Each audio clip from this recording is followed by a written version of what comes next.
It stopped raining, which is really nice. I always feel more motivated to do stuff when it stops raining. Because when it's actively raining, it's like the most annoying thing. And it was sleet and it was gross. Today, I mean, it's still gooey. Let's be honest, it's going to be gooey for a while. We haven't even finished melting snow yet. Thank you, Sauron. What a beautiful guy. Yeah, so we got Sauron over on the picnic table there, crowing. We have, who is that? That is Saruman on the ground. And then we have Radagast over by the turkey here. Yes, Blue, you're beautiful. And there's a duck. I know you're beautiful. There is a duck right here. You alive? Better be alive. Are you alive? Okay. Duck's alive. It's okay. I don't like when you come out and it happens, right? Everyone who has birds understands that every once in a while you come outside and someone... Thank you. And somebody has passed away. We all know that, right? Woo! Almost slipped on the ice. But we all know that that can happen. So because that can happen, every time I come out, I'm almost prepared for that. Now, it almost never happens to us. Elderly birds, sure. Hi. Excuse me. Oh, this is so mucky. Oh, this is mucky. This is like... I'm trying to stay on the ice, but every day there's a little less ice and I have to go a little further. And there's a pony right there. There's a pony. He's right there. He's always like right at my hip. He's hard to get away from, to be honest. He's a good guy. But hopefully this will dry up sooner rather than later. I know, but I got to get through the muck. I'm just wondering how mucky this is, or if I can go around this way. I really don't want... I don't want to be mucked. Tristan raked out some manure, so it's a little bit more stable. You still want to go pretty quick. You don't want to sink. But, you know, at least we got that going for us. Again, Mira's knocking things on the floor. That's what Mira does with her day. Mira, hi, Houdini. Mira likes to knock things down. And I actually don't think there's any eggs because Tristan came in with pockets full of eggs. So I think we're out here for... Hi! Jabba's here. Hi, Jabba. I don't think there's any eggs because he brought in a whole bunch of eggs. So I really don't think... Almost tripped on Jabba. Really don't think there are any eggs out here right now. So I just braved the muck for no good reason. But what's the plan today? I have to make butter. Hi, big guy. Hi. Just my bunny. But I have to make butter today, so that'll be good. Because that has to be done. We have to make sauce because we're out of sauce. And we have to make pizza. Stop it. Stop it. Don't push when we're walking in the muck. Yeah, don't push. But we have to make sauce because we used all the sauce the other day. And we need to make pizza tonight. So I have to make butter. Thank you. Thank you. I have to make butter. I have to clean an incubator because tomorrow we are putting... I'm just using the fence here. But tomorrow we are putting eggs in the incubator. Hi. So we're putting eggs in the incubator, and I need to clean an incubator. We have duck eggs in the incubator that are developing, and then I have to put chicken eggs. That was tricky. I don't want to step. So directly in front of the gate, there's so much muck, and I don't want to step in it. So I had to do some fancy footwork there to avoid going ankle deep in muck. So I would like to get some sand in and bring that up, that right by the gate. Bring that up so we don't have to use manure. But I didn't last year, so, you know, what are you going to do? What are you going to do? Not do it last year because I didn't. So hopefully, I'm just wandering over here looking to see if there's any more eggs. Hello, big guy. Hello, gentlemen. Let's see. No eggs in there. I know there's no eggs in those 2 coops because he already brought them. So I don't have any eggs to grab right now because he already grabbed them. I am checking under the picnic table because Tristan tends to miss under the picnic table. But we're doing that today. And the other thing Rowan is doing today, he is going to clean up the brown cage in the shed in there.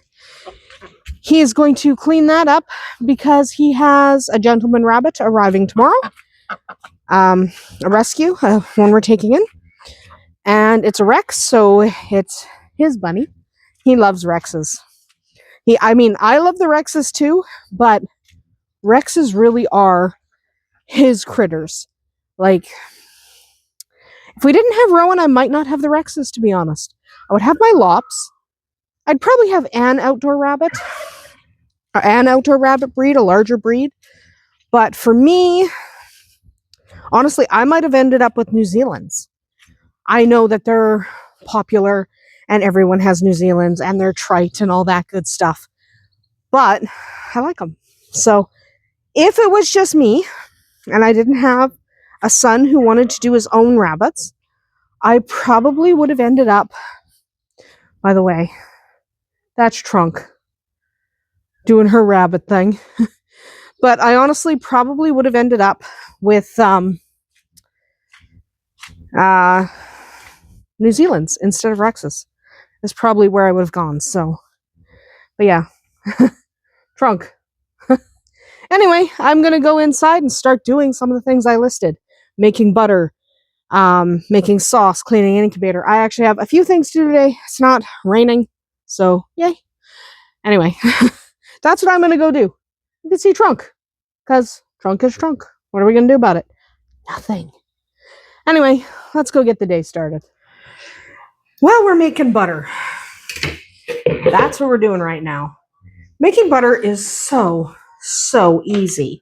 Like, I can't even tell you. I can tell you, I have told you. It's so easy to do, fun to do.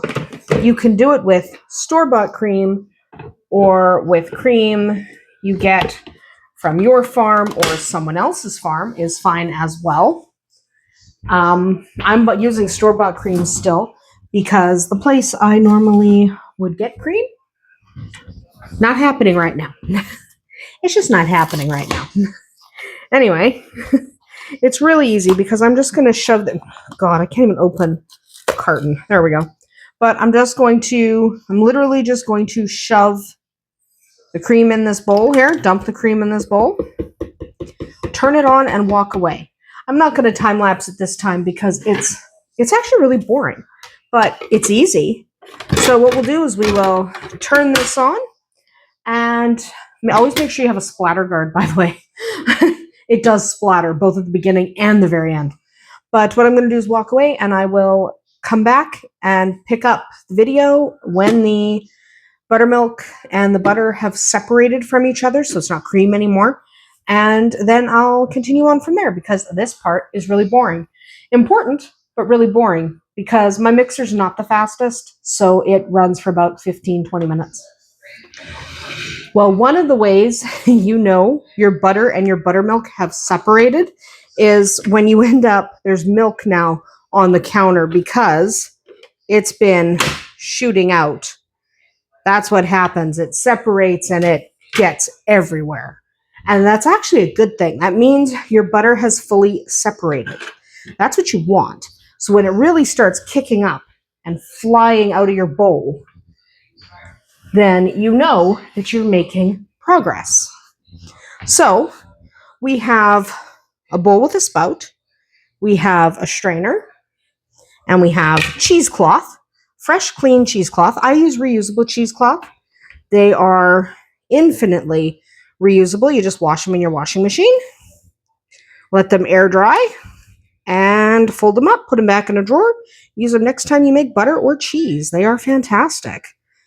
And then you just take the butter out of your beaters here. Get the butter out. There we go. Let's get that butter out. Come on, get out. Get out. There we go. We don't need this anymore. Put that in the sink. I have to do dishes. There's a lot of dishes in the sink. That's what happens when you kind of just pretend dishes don't exist. And then you just pour the buttermilk through so that it strains. You scrape the butter out. There you go.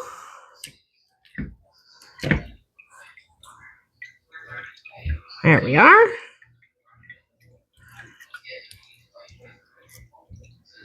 Okay. And I'm not even going to freeze this butter because I don't need to freeze this butter. Okay. Set that down. Then what we're going to do, squeeze the buttermilk out of here. Now the buttermilk down here is usable. Use it in your breads. You don't have to throw it out. Please don't throw it out. It's such a waste. I use it in my bread. There we go. There. Squeeze that out. And then I'm going to let that drip drain. Then I'm going to wash it in cold water 3 times to remove the excess buttermilk. And then when we come back, I will add some salt to it. And when I add the salt to it, we'll be able to turn it into salted butter. Mix that up a little bit in the mixer. Then I'll put it in the butter container for use. But because we're going to let that sit, and you don't need to watch me running butter under water, cold water, when you're washing butter, always use cold water, not warm water, your butter will dissolve. But because you don't need to watch that, we will just come back when I have finished that particular part of the process. Apparently we require butter now and not in 5 minutes. That has to be at the back. So what I'm going to do is get this in there, put this bowl back in, and here's the thing. Tristan, can you grab me a baggie or something? Because here's the thing. It doesn't matter. As long as I have something to put a little bit of butter in the freezer. I'm going to snatch a bit of this butter because I actually need about a 1/4 cup, about a 1/2 cup, I guess, of butter in order to make cookies. So what we're going to do, I think that's a cup, and I think that's 1/2 cup. Get in there. Okay. Good enough. There's still buttermilk in there. So now I need to get some salt. I'll just steal it from Tristan. And I'm just going to... We're not doing what we did with the pepper the other night, which was dump too much in. No. There we go. There's some salt. Push this down and turn it on. All right? That's what we're going to do.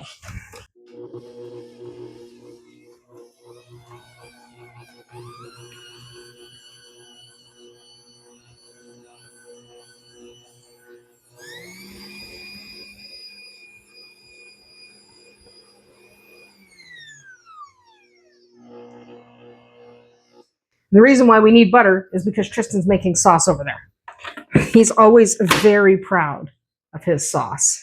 And he should be. He makes very good tomato sauce. We need it for pizza. So we'll be using very fresh tomato sauce for the pizza. Very, very fresh. Because, you know what? It's being made right now. So, it's now salted butter. It literally only takes a minute. To make it salted, especially if you use the mixer. You can do it by hand, which I often do, but in this case, I was just, turn this so I don't dump it all over the counter. How about that? Because dumping on the butter on the counter is not cool. There we go. Come on, get off of there. Get in there. Get in there. And then Tristan is going to make the sauce. I'll check in with him here and there, or at least show you the finished sauce. And then we're going to worry about making pizza, because we need to make pizza today. That'll be fun. And I do have to clean that incubator, though I might do that after dinner. I haven't quite decided. Honestly, I'll probably do it before dinner, just to get out of the way. But I do have a couple of pizza toppings I want to whip up today. I'm seriously thinking I might do potato. If you've never had a pan-fried potato on your pizza, they're really good. So I might do that. That might not be a terrible idea. We'll see. But there's now butter. There you go. Happy? He's immediately breaking into the butter. There was no point in molding it and putting it in the freezer because he's literally grabbing the butter and just dunking it right now in the sauce. There's no point. Anyway, let's leave him to it. We will check in from time to time. And yes, I am very proud of him because someone asked the last time he was making sauce, am I proud of him? Of course. That's a very awesome thing to be doing, making your own tomato sauce from scratch. So yes, quite proud of him. But we will check in with him periodically, and then we will be able to start making pizza, because that'll be exciting. Okay, time to make toppings for pizza, and then while these toppings are cooking, I have to clean an incubator. So, first I'm making some chicken to shred, which is easy enough. Little bit of barbecue sauce. This is just chicken breast, not cooked. I am going to put barbecue sauce on it, and then I'm going to throw it into the oven for an hour. Not an hour, but you know what I mean. Until it's cooked. Until it's cooked. Throw it in the oven for a while. And I'm also going to do some potato. Might as well put some barbecue sauce in that slit. Lots of flavor. Go. And flip that over. And then we'll throw this in the oven because we can. And then I'm going to do a little potato. If you've never had some potato, not this one. That one I need for the oil for the potatoes. But if you've ever done potato on your pizza, you will know how delicious it is. If you think potato on your pizza is weird, consider pierogi pizzas. Pierogi pizzas, definitely 100%. There we go. But pierogi pizzas have potato on them because pierogis have potato. Without potato, it wouldn't be a pierogi pizza. It would be delicious, but not a pierogi pizza. So, what I need to do is, first of all, get rid of the chickeny stuff into the sink. No, I haven't done dishes yet. There's still a ton of dishes in there. I need a knife. Feeling stabby? Where am I going? And then I'm just going to take my potato here, and I'm just going to cut it into, we used to call them dollar chips, but just cut it into thin slices. Oops. Cut it into decent slices. Like, you want them thin, but not like crazy thin. And I'm just actually heating up this little red pizza cooker in front of me. We don't always use it for cooking pizzas because we use the black rotating ones, but it's really good for cooking other things. But it's good for cooking pizzas too. It's not that it's not. It's just like we like the rotating ones better. So we're going to cook the potato in there. I'll show you why as soon as I find the oil. I'm not the greatest at chopping potato, clearly. I keep missing. Part of that's my depth perception. I don't have very much depth perception. Why don't I have depth? Can't even talk. But why don't I have depth perception? I'm actually blind in one eye. So I don't have a lot of depth perception going on. So sometimes when I cut things, it's like, they're not there. That's okay. We don't worry about it. It works itself out. I'm going to knock that over. All right. I need a little bit of oil. This is going to have to get cleaned up later. But take this, open it up, pour some oil in there. You don't need a ton. But I do need the other basting brush. Spread that around. Okay. Take these potatoes and just start popping them in. And then at some point we'll come around and flip them over so they get crisp on both sides. And we want them thoroughly cooked and able to be punctured with a fork. So we will cook these. They'll be delicious, and then they go on the pizza. Now, do you have to do this? Of course not. The beauty of pizzas is anybody can put whatever they like on their pizzas. But I happen to really like this. So that's what I'm doing. There we go. Load this up. We're just going to make everyone fit because they're not really going to fit. I'll do the rest later. You can fit some of these little guys. This guy can go there. We're just literally shoving them around, making them fit. Just layer them on top. Whatever, it doesn't matter. As long as everybody gets in there. There we go. Close that up. Keeps the heat in. Keep that out because I might need it. I don't need this knife. And I need a flipper or tongs of some kind. And I will come back when those are cooked and the chicken is out of the oven because we're not going to stand here for an hour. The potatoes don't take that long. The potatoes only take a few minutes, but the chicken probably needs, between the cooking and a little bit of cooling so that I can shred it, it needs a little bit of time. So I think I forgot to show you the sauce Tristan made. I didn't really, I was busy. I was doing a lot of stuff this afternoon that I didn't film. There's the sauce he made. He's very impressed.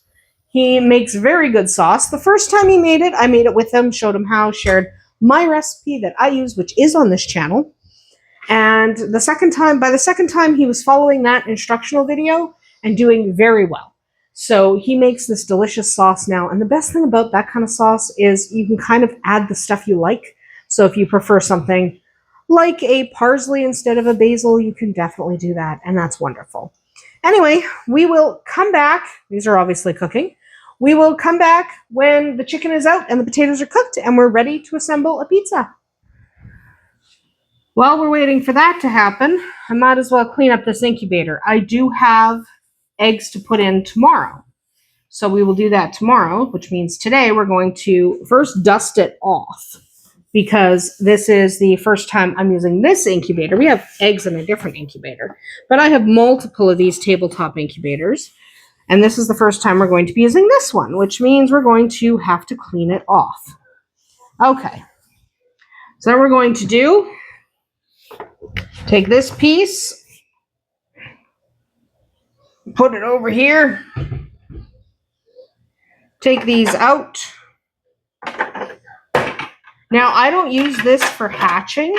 This is only for incubating the eggs. Okay? Because it's only for incubating the eggs, I am not particularly worried about there being too much bacterial contamination or anything like that. Okay? I'm not really worried about that because there aren't live chicks in here. There's just the eggs as they're incubating. And let's just, it's always a little bit, I'll sweep that up. I'm not leaving that stuff on the floor. I'm going to sweep it up. And then I'm just going to do a few little spritzes of a cleaner. It's just a standard cleaner. I don't get that fussy. Okay, I don't really get that fussy. Just to kind of make sure that things are wiped down a little bit, you know?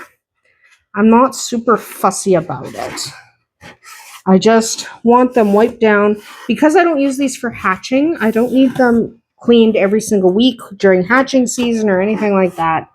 I just need to basically keep them from being disgusting, really. I don't even normally need to add water in these because our humidity, except for right now because it's spring and I see the goat directly out the window, but except for just knocking calcium deposits off. Yes, I'm going to run the little robo vacuum so he can pick those up.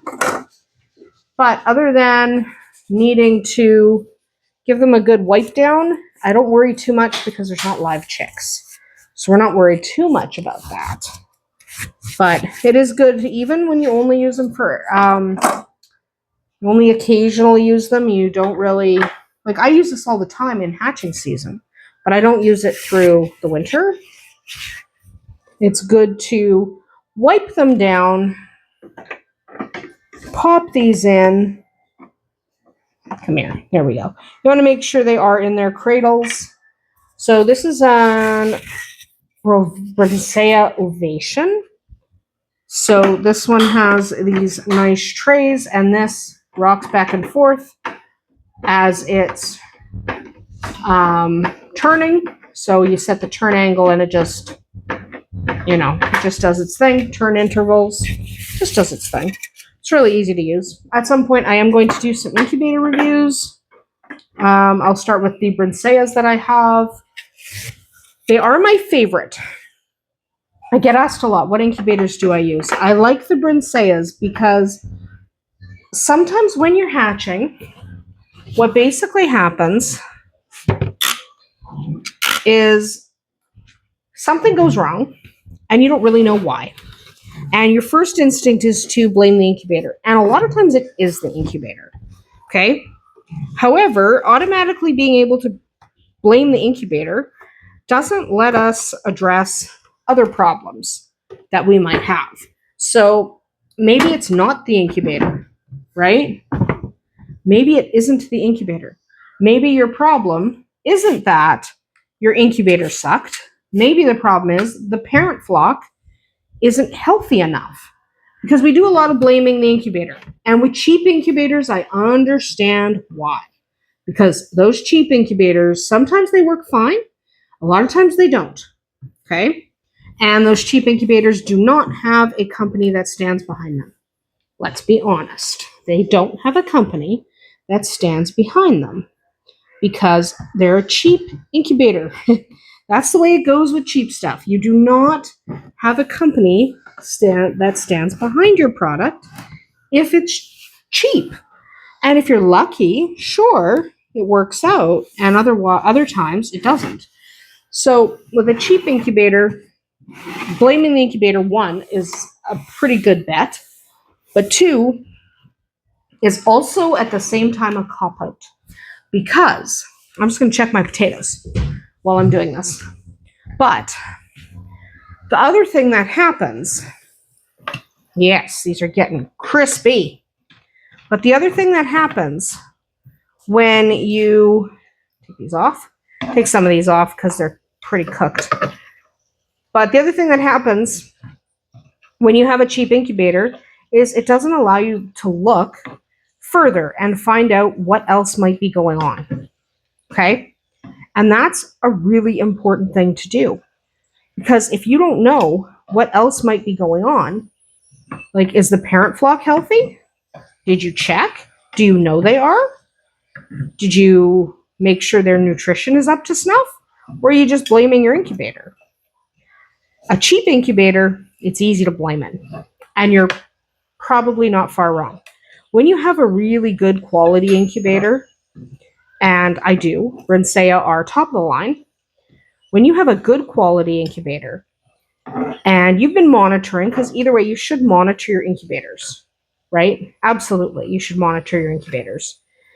So if you've been monitoring, and you know everything went well, and you've got a reliable incubator, well, you can pretty much say then, okay, maybe it wasn't the incubator. Maybe it's the health of the parent flock, right? Maybe there's a lot of things it could be. The health of the parent flock, maybe the hatching eggs were damaged. If you don't make sure that you have a good incubator, you end up just constantly blaming the incubator. And it could be the incubator because it's a cheap incubator and you know it's a cheap incubator. If you have a quality incubator, and Brinsea is not the only quality brand, there's a few others. The Sportsman's pretty good. It's a cabinet, but it's a good cabinet. The Brinsea cabinets are better, but they're also more expensive. That's the price you pay. I mean, you get what you pay for, right? So it is incredibly easy to blame the incubator, and you may not be wrong about it. But if your incubator is a quality incubator, you go, okay, I know this thing didn't fail. My Brinsea incubators are dead on accurate. They do not fluctuate. The humidity is what it is. Okay? It doesn't jump all over the map. So if something goes wrong, I don't immediately blame the incubator. I know these incubators are accurate and I monitor throughout development. So when something goes wrong and I have quality incubators and I know they're quality incubators, I don't blame the incubator. What I do is I go, okay, did I do something different? How old were the eggs? Were they shipped eggs? Did I buy them from someone I'd never bought eggs from before? All of these things matter. And then you can kind of start to narrow it down. Maybe you have a particular breeding pair in your flock that just doesn't produce healthy chicks. Maybe they don't develop well. Maybe they don't hatch well. That happens. And then you can address that. You can be like, okay, well, I'm not going to hatch eggs from those birds anymore. They're not up to snuff. There's something wrong with them. That happens. If your incubator sucks, you're always just going to jump to blaming the incubator. So I make sure my incubator doesn't suck by having a Brinsea. I have multiple Brinseas. I've got more than one. And I use a Brinsea to hatch them in. So I know it's not the incubator. When something goes wrong, so when I had, for example, we candled duck eggs the other night, and 6 of them developed really well. The other 4 developed and died. That's not the incubator. The incubator is doing exactly what it's supposed to be. If those eggs don't hatch, it's because they were too early in the year. It's because that particular set of eggs was the first batch of eggs, batch of duck eggs we got. So I'm not going to blame the incubator because the incubator is doing its job. The incubator is that they're in is dead on, and I'm monitoring, I'm checking, but it's dead on. It hasn't fluctuated even for a second. So I'm not going to blame the incubator. If I had a cheap incubator, I would probably first blame the incubator. So my recommendation is to get the best incubator you can afford. Not everyone can afford these. Okay? Let's be honest about that. When someone says, what do you recommend? I say Brinsea, but I say it is better to get a model you can afford. So if you can, get a Brinsea, but get one of the smaller ones. Like this is a 28. So 28 standard. This is a Ovation Eco. I don't need the humidity control. Okay, you can get ones that have built-in humidity control. I don't need that. I live in a pretty dang humid place, so I don't need the humidity control. But if I did, I would get the Advance because there's more to it than this one. I'm fine with the Eco. But you're going to want to get something you can afford. So I don't have cabinet ones right now. I would like to, but I don't because frankly, they're really expensive and I'm not willing to compromise and get a cheaper brand. I might, over time, acquire different incubators and do reviews on them using my own flock so I know what my hatch rate is in a Brinsea because that would be more helpful if I'm hatching in the Brinsea and in the other one at the same time so I can compare because these are dead on. They don't make mistakes. These ones do not. I monitor them anyway. They've never been off by even half a degree. So my recommendation is get the best incubator you can afford. It will limit the amount of times you can blame the incubator. Anyway, my potatoes are done. My chicken is not, but we'll get there and then we'll make some pizza. While we're waiting for food to cook, for the chicken to cook, might as well go look for eggs. So I'm going to start with these outer coops. And the only other thing we have out here to do tonight that I'm not going to bother recording is Rowan is going to clean up that cage because we have that rescue rabbit arriving tomorrow. So he's pretty excited about that. I know, Tristan's coming to give you food. I promise. I promise he is. So it's even muckier because I would not say it's like warm, but it's above freezing. And being above freezing means that essentially, we're knocking things over in here, but it basically means that it is all melting. Okay? So it's definitely melting today. And it's going to be really nice tomorrow. If the sun comes out, that's what we really want. I'm kind of getting sick of this no sun thing that's happening. Hi, ducks. There. Hi. I don't want to walk through there if there's no egg.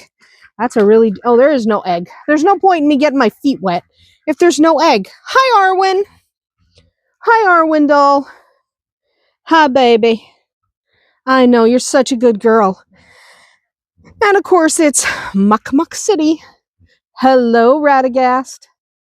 There's Radagast. Radagast. There he is. Hi. Hi.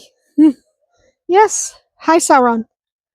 Yes. We have very nice chickens. And Shadowfax. We have a nice pony, too. So, oh, this is getting deep. I'm still wearing Crocs. Because I can. Which means I gotta stay on the high spots. Hi. Pony. Okay. Look out. I have got to get through the muck. Muckland. That's where we're living right now, is Muckland. Excuse me. Whoa, Muckland. Serious Muckland. Serious Muckland. That was close. Yeah. We're doing the whole muck is sinking here. That was fun. I know. Shadowfax thinks that's fun too, because I almost slipped. Lots of muck. But we did get quite a bit done today. Whoa! That was close. That was so freaking close. I almost ended up in the mud. Like, we are so mucky right now. Like, it's nonsense. And I am afraid to clean up the manure, because the manure... Get that out of my way. The manure is forming places for us to walk, which sounds gross, right? But, like, it's spring on the farm. Spring on the farm. Yeah, you're doing the same thing I'm doing, aren't you? There we go. Getting up high. Just looking to see if there's any eggs over here. I don't think there is, because it's pretty mucky that way. Though, ducks, man. They don't really care if it's mucky. Ducks don't care. I care. Ducks don't care. Ducks do not care. And I wonder if there's an egg under this Silky. I don't know if Tristan got the egg under her or not. She's trying to be broody. Come on. Come on. I know, but just move. No egg. Okay. Oh, she's so mad. She's like, I'm going to brood right here. She is right there. She's mad as can be. Any duck eggs? No. This is the skip day? Yeah. Well, Tristan brought some eggs in, but for a whole bunch of them, this is going to be the skip day. So, it's gross. It's gross. So, let's see if we can go back this way. Wonder what the safest way back is, not the way I came.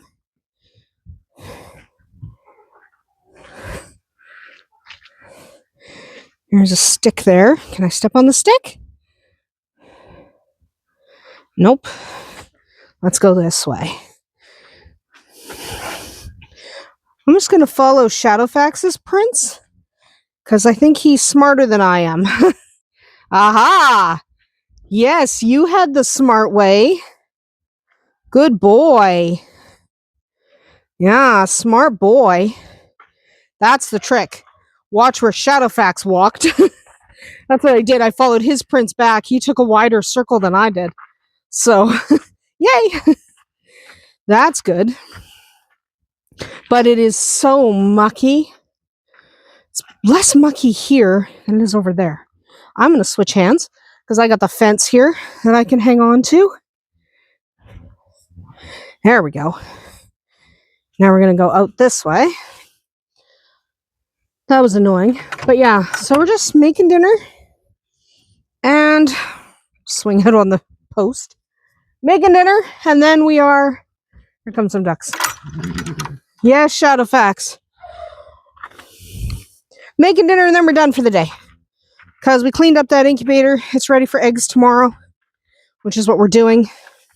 Woo! It's supposed to be really warm tomorrow, so that's either going to be really good or really bad. Because the barnyard is a disaster zone. And there's nothing you can do about it.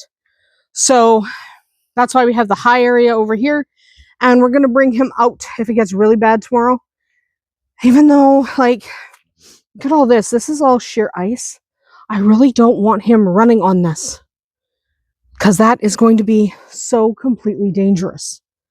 Like, this could get him killed. If he were to come down the septic field here, he could be killed. And I really don't want that to happen. I would rather him be in mud for another few days or a week than slip on here and break a leg. Because most of the time, a broken leg is a death sentence. They can't recover from it properly. Especially if it's a front leg. They carry so much weight on their front legs.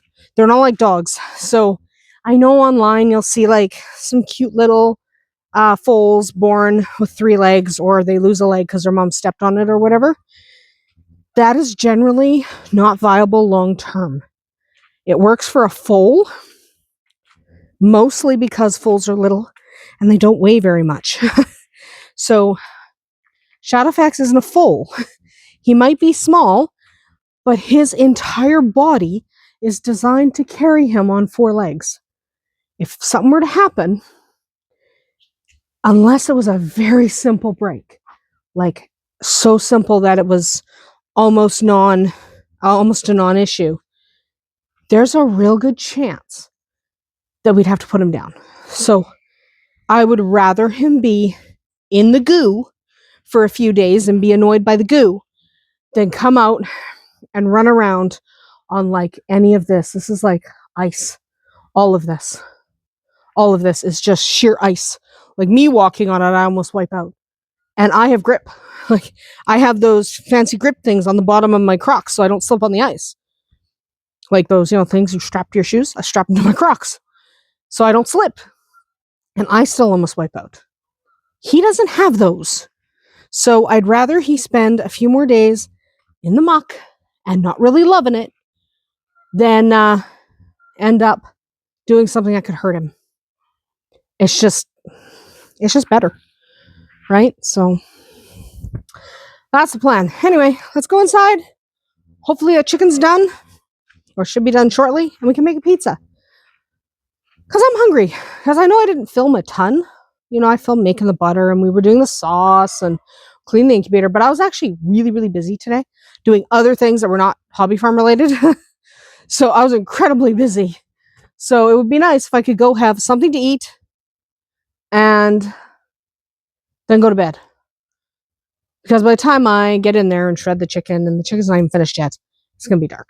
So, ready for bed now. So let's go inside, worry about pizza. Time to make pizza.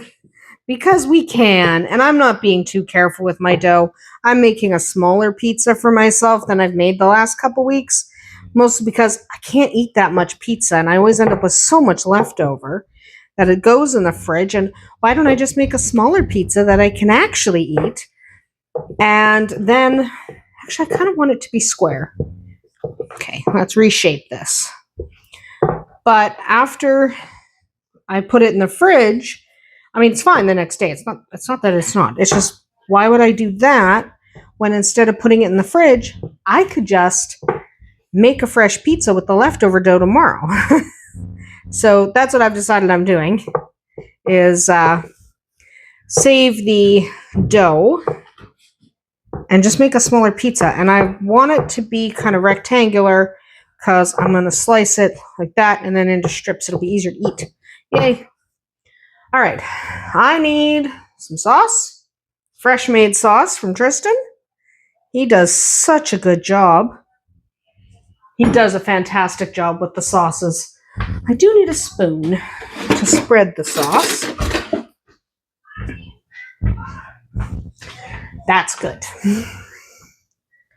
Spread that sauce. This is a roasted tomato sauce. It's got oregano, garlic, basil, the normal stuff that you put. So it's a delicious sauce. And it's roasted red peppers, which is really nice. Roasted tomatoes, not red peppers, but roasted tomatoes, which is very nice. And I'm just going to take my potatoes, and some of them are quite crisp, and that's a good thing. At least I like them crisp. You don't have to have yours crisp. I mean, you don't have to have these on here at all. It's the wrong size. There we go. That's better. You don't have to do this at all, but this is fun. This is fun. And I don't always do this, but you know, sometimes you want to. So that's what I'm doing. Doing a nice layer. Do I have a potato that'll fit in there? Yes, I do. And then this guy. There we go. That looks good. And then we're doing a little bit more sauce just to kind of put, that's why I did such a little layer of sauce, because I wanted to be able to do a little more sauce on top. Just kind of helps hold the cheese onto them. Otherwise, the cheese doesn't adhere very well. So that's why we're doing that. It turns out really nice. So that's good. Now we need some cheese. I love cheese. This is just freshly grated mozzarella. Delicious. Mozzarella is delicious. We like to grate it ourselves, but not everybody has the time or inclination. So you might just buy it bagged. But we like to grate it ourselves. It tastes better. It just does. There's nothing wrong with the bagged stuff. You know, I know people are like, well, it's got cellulose. Well, so does celery. Cellulose is simply a plant fiber that's in all the veggies you eat. So it's, you know, it's fine. It's not that. That's not the reason why we don't use it. We don't use it because it doesn't taste as good. That's why we grate our own cheese. It just tastes better.